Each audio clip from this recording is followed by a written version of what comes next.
Computer সায়েন্সের trendy ফিল্ডসের আন্ডারে আজকে আমরা আর্টিফিশিয়াল ইন্টেলিজেন্স নিয়ে কথা বলবো।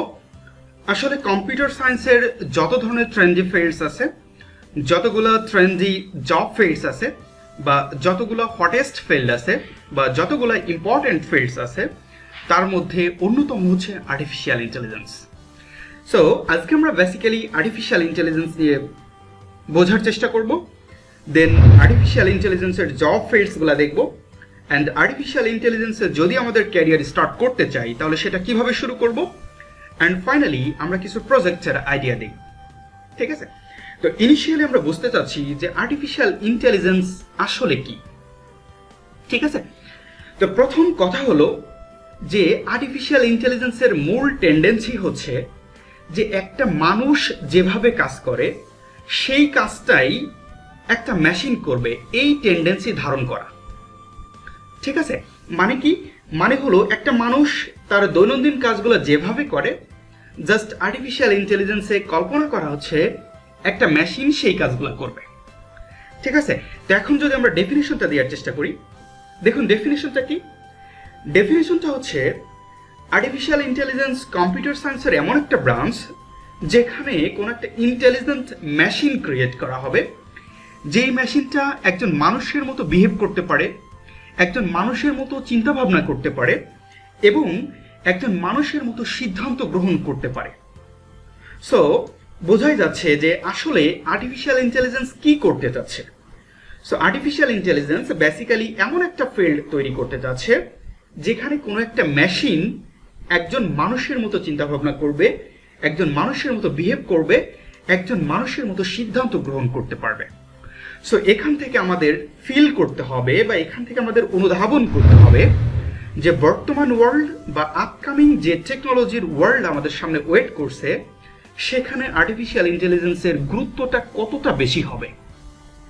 ঠিক আছে, তাহলে আরো একটা কথায় যদি আমরা বলতে চাই যে আর্টিফিশিয়াল ইন্টেলিজেন্স তাহলে কি করতে চাচ্ছে, আর্টিফিশিয়াল ইন্টেলিজেন্স বেসিক্যালি মানুষের যে ইন্টেলিজেন্স আছে সেটা রেপ্লিকেট করতে চাচ্ছে।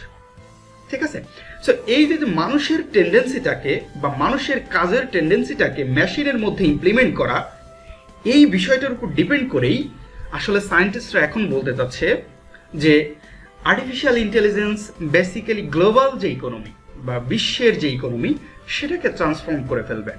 ঠিক আছে, এবং দিনে দিনে আর্টিফিশিয়াল ইন্টেলিজেন্সের যে জব ফিল্ডসগুলো আছে সেগুলোর ডিমান্ড বাড়তেই থাকবে। ঠিক আছে, সো এখন আমাদের ফিল করতে হবে যে আসলে আর্টিফিশিয়াল ইন্টেলিজেন্সের গুরুত্ব আপকামিং ওয়ার্ল্ডের জন্য কতটা, বা আপকামিং যে টেকনোলজি তার জন্য কত বেশি হবে। এখন এইখানে যে আমরা বললাম যে আর্টিফিশিয়াল ইন্টেলিজেন্স মেশিনের মধ্যে মানুষের যে কাজের টেন্ডেন্সি বা মানুষের যে বুদ্ধিমত্তা সেটাকে ইমপ্লিমেন্ট করবে, তাহলে আমাদের বুঝতে হবে যে আর্টিফিশিয়াল ইন্টেলিজেন্স এই বুদ্ধিমত্তাকে কিভাবে ইমপ্লিমেন্ট করবে। তো বিষয়টা খেয়াল করুন, একজন মানুষ কিভাবে আসলে বুদ্ধিমান হচ্ছে, একজন মানুষ কিভাবে আসলে শিখছে। আমরা কিন্তু ছোটবেলা থেকে আমাদের পরিবেশ থেকে আস্তে আস্তে বুঝে দেন আমরা এখন শিখছি বা আমরা সিদ্ধান্ত গ্রহণ করতে পারি বা চিন্তা ভাবনা করতে পারি।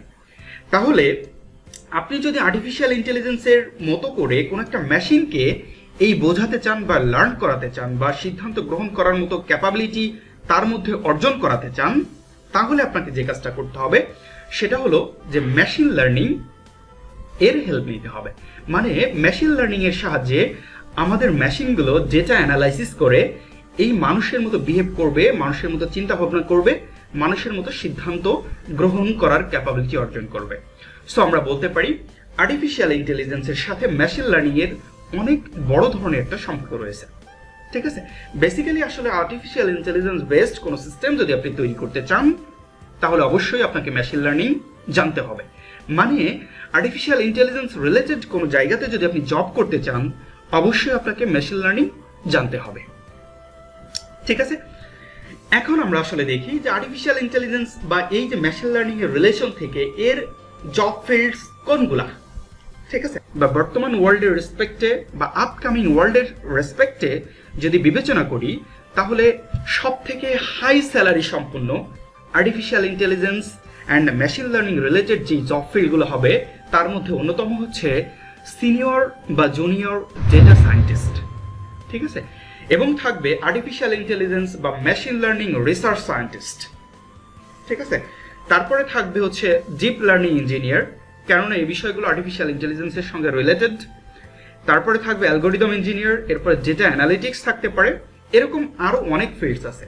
বাট আপনি যদি একটু গুগল রিসার্চ করেন তাহলে দেখবেন বর্তমান ওয়ার্ল্ডের হাই স্যালারি সম্পন্ন জবগুলোর কথা যদি আমরা বিবেচনা করি artificial intelligence machine learning related, তাহলে আমাদের সামনে এই বিষয়গুলো চলে আসবে, ঠিক আছে।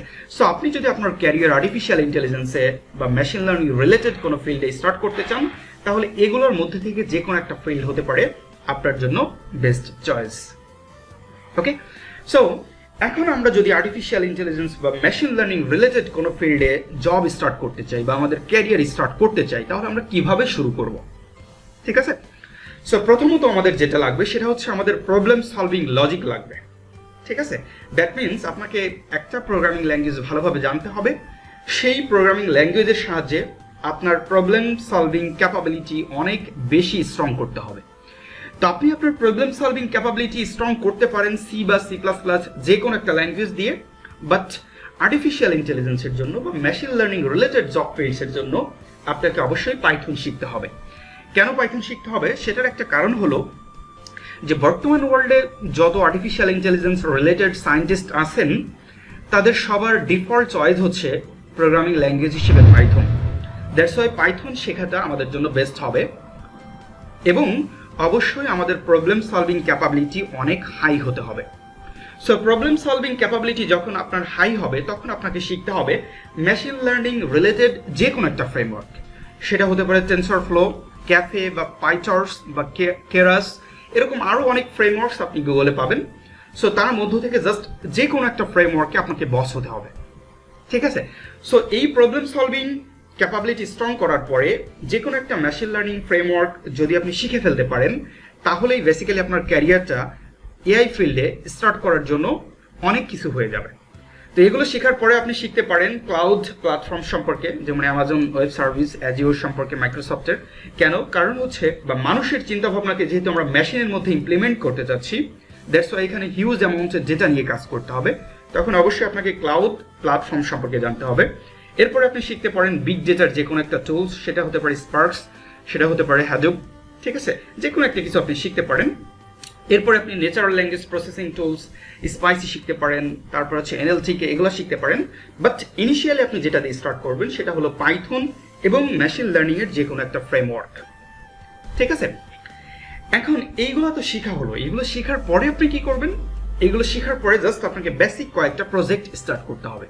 তো প্রজেক্টের কিছু আইডিয়া আমরা শেয়ার করতে পারি, যেরকম হতে পারে হ্যান্ড রিটেন ডিজিটস রিকগনিশন, ঠিক আছে। যেমন হচ্ছে আমরা হাতে কলমে যখন বিভিন্ন ডিজিট লিখি তখন সেটা বিভিন্নভাবে লিখতে পারি, বাট সেগুলোকে মেশিন আসলে রিকগনাইজ করতে পারে কিনা, এটা একটা প্রজেক্ট হতে পারে। তারপর হচ্ছে লাইন ডিটেকশন একটা প্রজেক্ট হতে পারে। দেন হচ্ছে আমাদের আসলে যে মেইল থাকে সেই মেইলের মধ্যে প্রতিদিন অনেক ইমেইল হচ্ছে স্প্যাম ফোল্ডারে জমা হচ্ছে। সো আপনি একটা প্রজেক্ট করতেই পারেন যেটা হচ্ছে আপনার মেইলের বডি বা মেইলের কন্টেন্ট অ্যানালাইসিস করে বলে দিবে যে ওই মেইলটা কি স্প্যাম মেইল নাকি, ঠিক আছে। এটা একটা এআই বেসড প্রজেক্ট হতে পারে।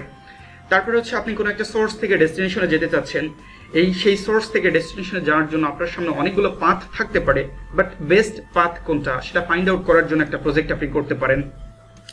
দেন হতে পারে আমরা যে চেস গেমের কথা জানি, এটাও একটা এআই বেসড প্রজেক্ট হতে পারে। তারপর হচ্ছে আপনি কোন একটা সেন্টেন্স লিখতে যাচ্ছেন, তো তার মধ্যে কোন একটা ওয়ার্ড লিখলেন, সেই ওয়ার্ডের পরের ওয়ার্ডটা কি হতে পারে, তো সেটা প্রেডিক্ট করার জন্য একটা প্রজেক্ট হতে পারে, ঠিক আছে। এরকম অনেক ধরনের প্রজেক্ট হতে পারে।